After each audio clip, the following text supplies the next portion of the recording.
that was with determination.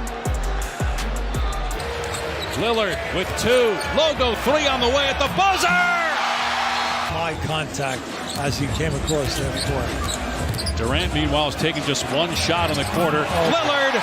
It's going to be a challenge. It's a challenge that I'm running towards. Got to get organized quickly, you know.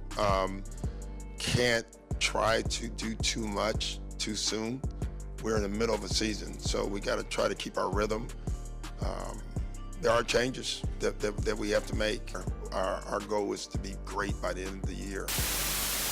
What's up, everybody on YouTube? AJ Russ back to discuss another video, and today we're going to be talking about why the Milwaukee Bucks have pressure and they're on the clock. So guys, what do I mean by that? Just similarly to the Boston Celtics, to the Phoenix Suns, the Milwaukee Bucks, they had pressure to win as well. When they made that trade to get Damian Lillard right before the season, the clock really went up, and we already know that Giannis is trying to win. We know how great he is. They did win 3 years ago in 2021, but that's 3 years ago. That's getting to be a while now, and how the Boston Celtics look in the regular season so far, we'll see what happens and transpires in the postseason.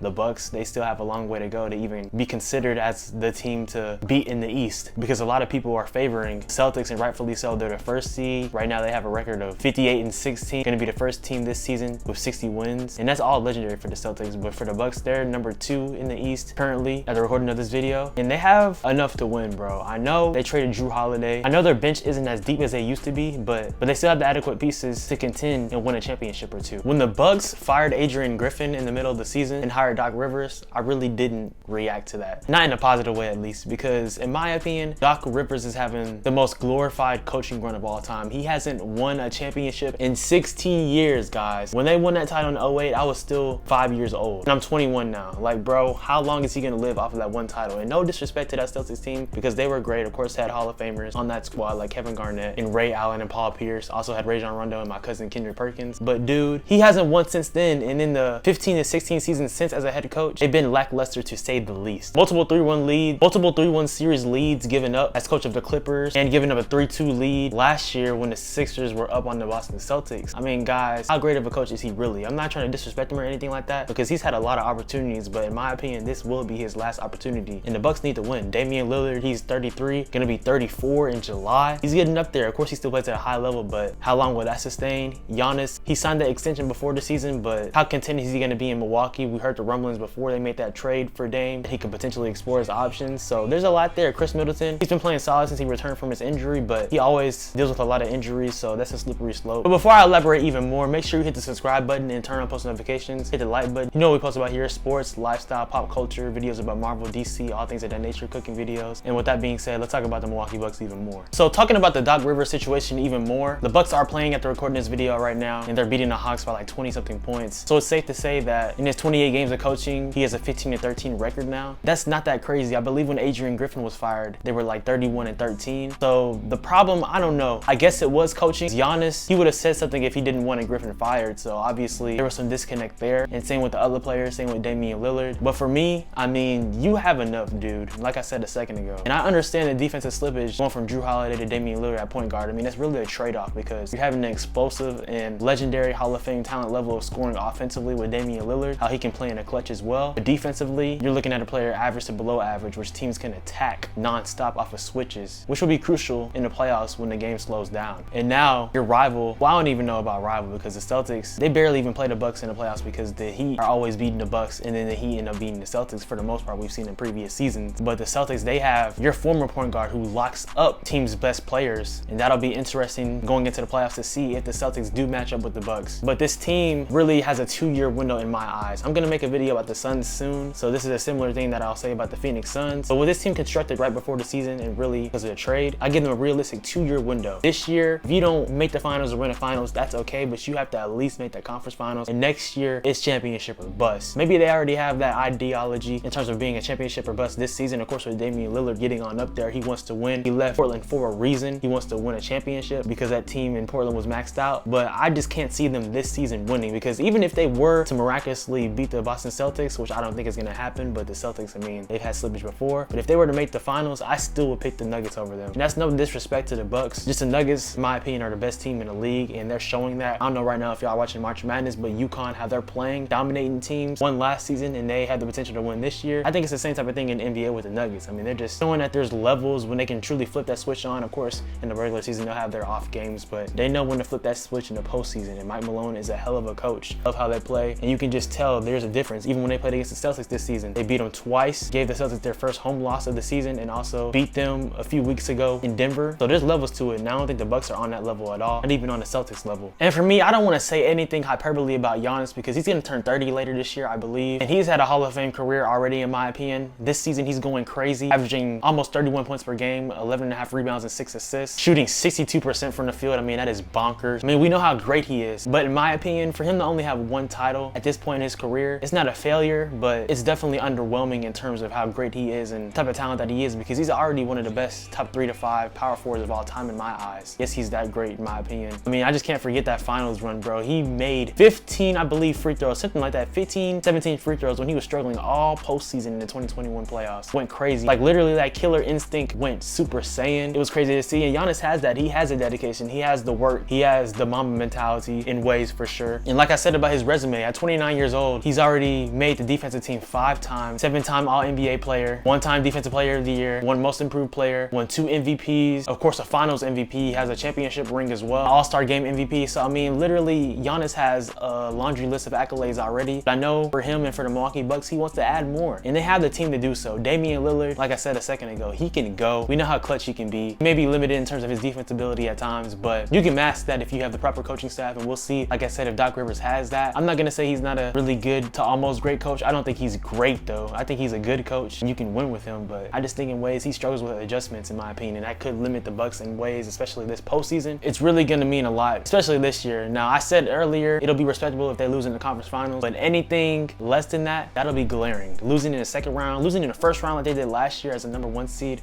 that would be awful. You can't do that. If that happens again, this will be proving my point that Doc Rivers is not like that as a coach. But I don't anticipate that happening, but we didn't anticipate that happening last year, and it did. But there's pressure, Milwaukee. Y'all have to win, if not this year, next year for sure. I know your team isn't as deep as you used to be, but you have Dame, you have Giannis, you have Chris Middleton when healthy. Brook Lopez is still a really serviceable big man and can knock down a 3 at a high level. Bobby Portis, great off the bench. You can also start him at times in the postseason depending on the matchups. Pat Connaughton, he's a really good 3-and-D guy as well. You added Patrick Beverley as well too to the team to provide some defensive versatility and some toughness. I mean, you have adequate pieces to win a championship. So Milwaukee, you're on the clock. But yeah, guys, y'all let me know in the comments down below. Do you think the Bucks have pressure to win in the next 2 seasons? Because I definitely believe that they do. This team is currently constructed. I mean, what's the excuse, guys? I know you have teams like the Celtics in the East, but with Doc Rivers coming in there, essentially the Bucks sending a message saying that he's the coach for us, that he's gonna help lead us to the promised land like we did in 2021. There's pressure there. So y'all let me know what y'all think in the comments down below. I appreciate you guys watching. Always make sure to like, comment, subscribe, and turn on post notifications. Follow me on Instagram and Twitter at SwaggyRuss, and also on TikTok at SwaggyRuss02 for cooking videos, shorts, content, things of that nature. More videos are on the way, guys. Like I said, more videos will be coming previewing the NBA playoffs, all the potential contenders and contenders for play-in spots. Y'all stay tuned for that. Hope y'all are doing well. Be blessed. Know that God loves y'all. Y'all have a good one.